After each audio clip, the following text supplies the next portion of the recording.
আজ Saturday 9ই August, রক্ষাবন্ধনের দিন। আজকে করছি সকালে ব্রেকফাস্টে ছাতুর পুরি। তাই জন্য আমি প্রথমে ময়দাটা মেখে নিয়েছি ভালো করে, পরিমাণ মতো টেস্ট অনুসারে লবণ, চিনি এবং ফরচুনের রিফাইন অয়েল দিয়ে, এবং তারপরে ছাতুটাও মেখেছি।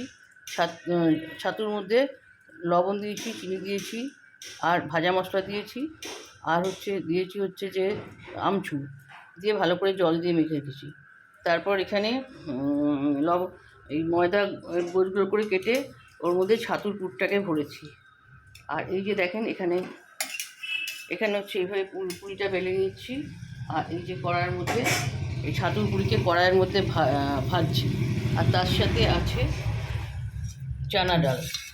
এই যে চানা ডাল বানিয়েছি এবং মিষ্টি। এটা হচ্ছে রাখি পূর্ণিমার দিনের ব্রেকফাস্ট, টেস্টি ব্রেকফাস্ট, ছাতুর পুরি আর চানা ডাল।